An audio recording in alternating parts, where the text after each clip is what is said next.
Hey, it's Hunt. You found Hunt on Saints. We're talking black and gold football. Do us a favor. Hit the like button, share your comments below, and hit that subscription button so you can get all of our content. Enjoy. Early in my career it was because I was like, yes, we freaking won, we did. And it's like, oh crap, I do that so much. And it's like, at the end of the day, like, I'm genuine. Like when I said it last year, and I'm saying this year, like, it really doesn't matter.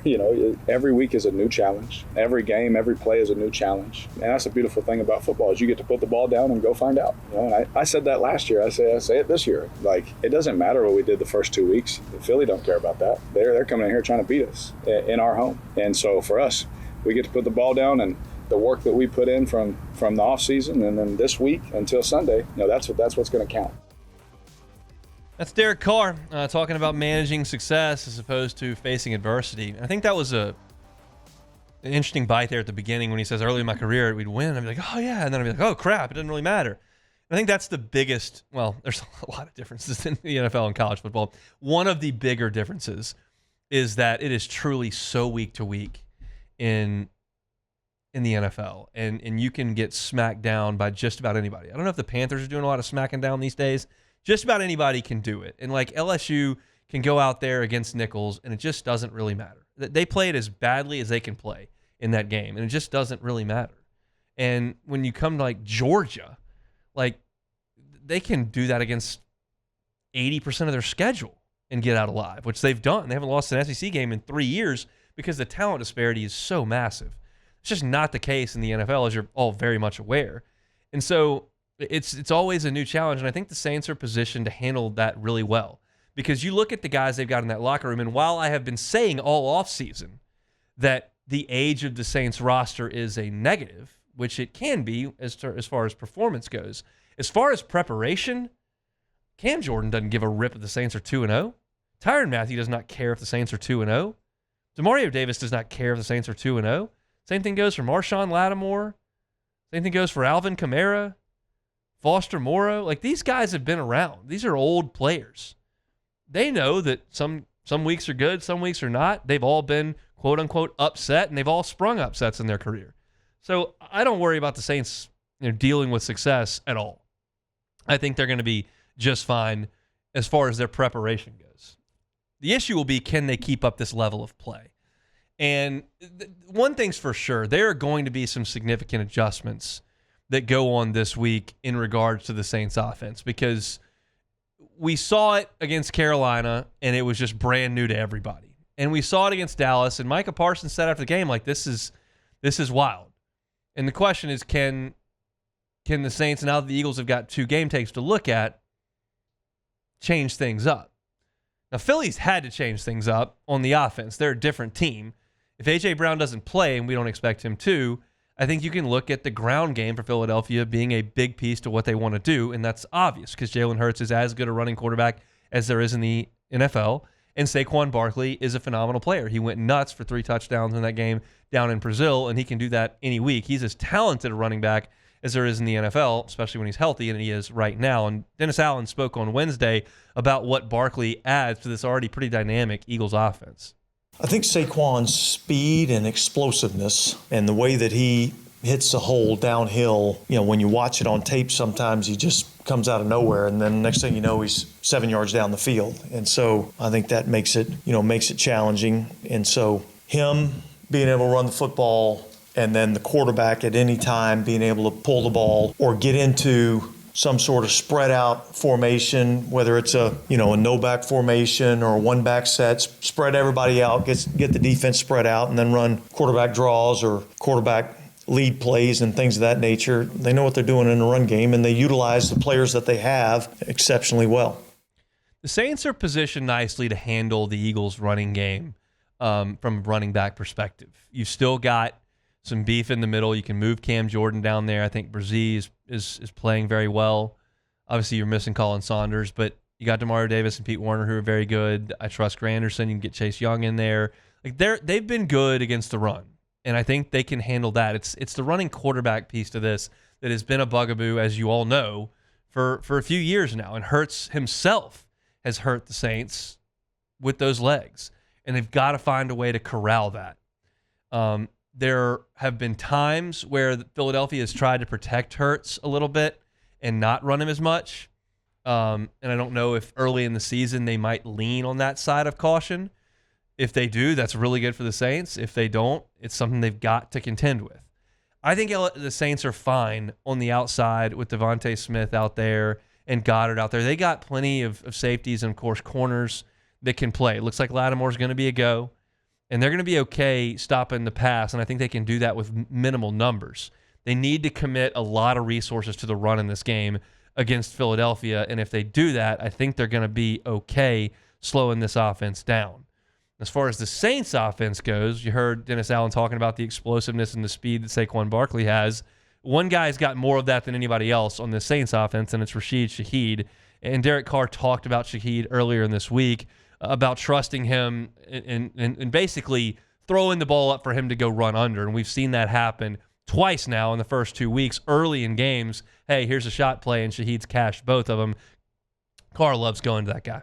He's proven to me, over the course of these last 2 years that he just consistently, will go make those plays. And there's obviously a time and a place for that. And what's that line? I wish there was a very definitive answer for that. There's a fine line there, but, you just hope that you make the right decision more times than not. And he just reminds me so much of, a guy like Henry Ruggs, who I played with in Vegas. There's just guys that can just do things like that it doesn't compute in your brain because that's not how you've been trained. God blessed him with different kind of speed to be able to outrun coverages like that. That's why I said when I came out of the fake, he was already up on the safety, and I just couldn't believe it.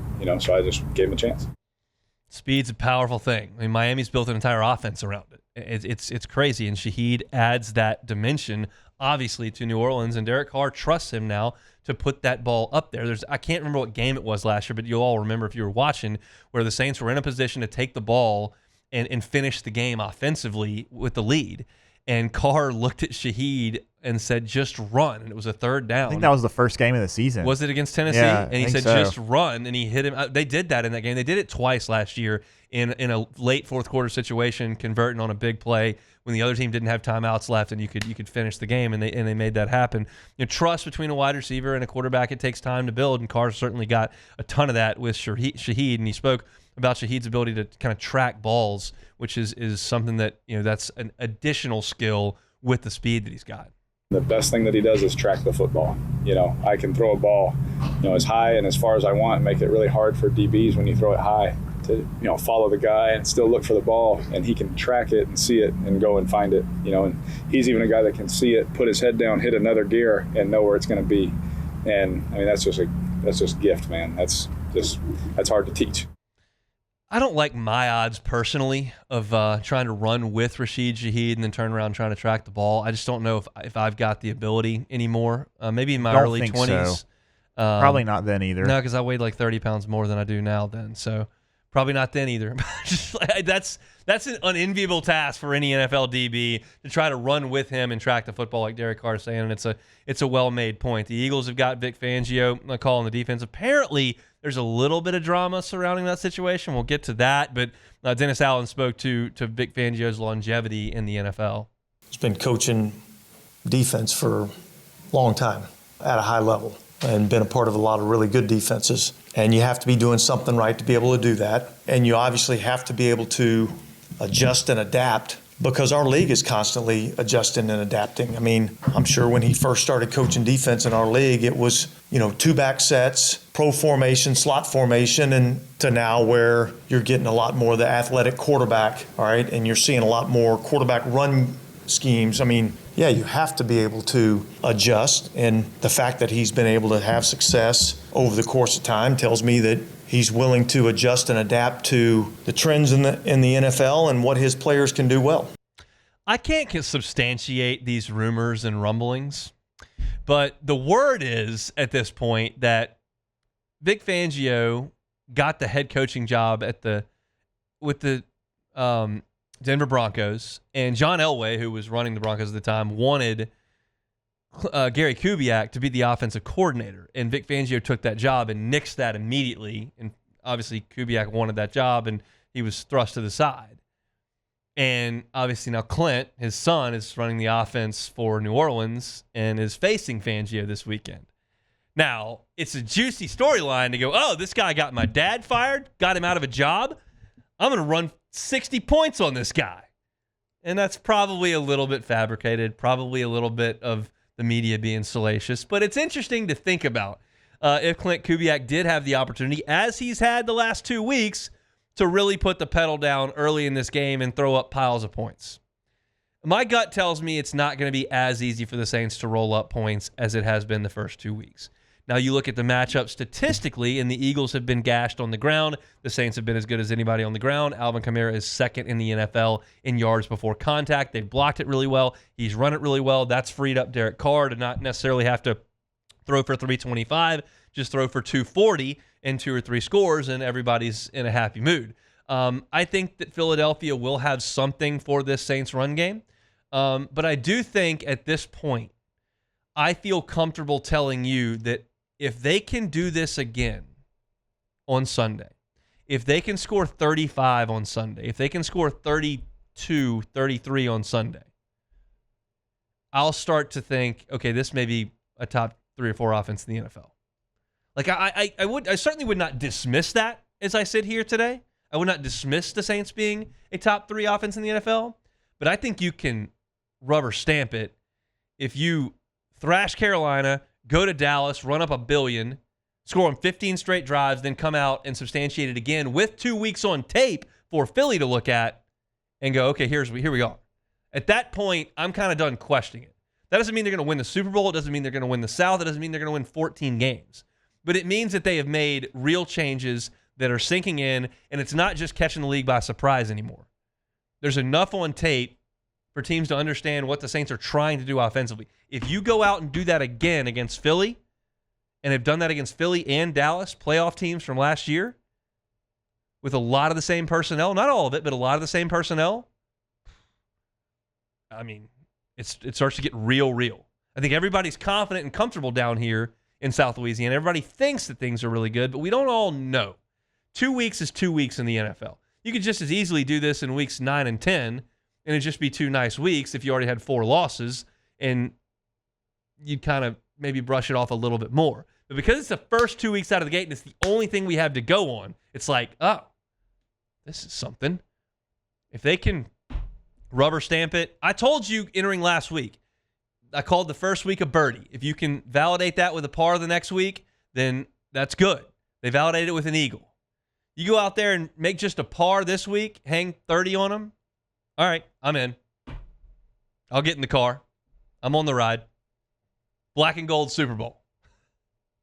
Let's hope. I'm excited. The thing I'm most excited for, as I've said many times this week, is just the environment in that Superdome on Sunday. I won't be there, but that's something that you Saints fans have not had for a few years and that you deserve because you're one of the best fan bases in the National Football League.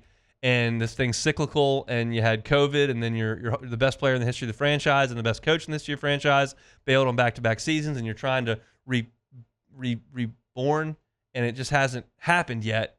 Maybe this is it. I'm hopeful, but it should be an incredible atmosphere in the Dome on Sunday. I'll make my final pick coming up here in about 15 minutes. Hey, it's Hunt. Thanks for watching Hunt on Saints. Before you leave, help us out a little bit. Hit that like button, leave your comments in the section below, and hit that subscribe button so you get all our content right here from Hunt on Saints. We'll see you next time.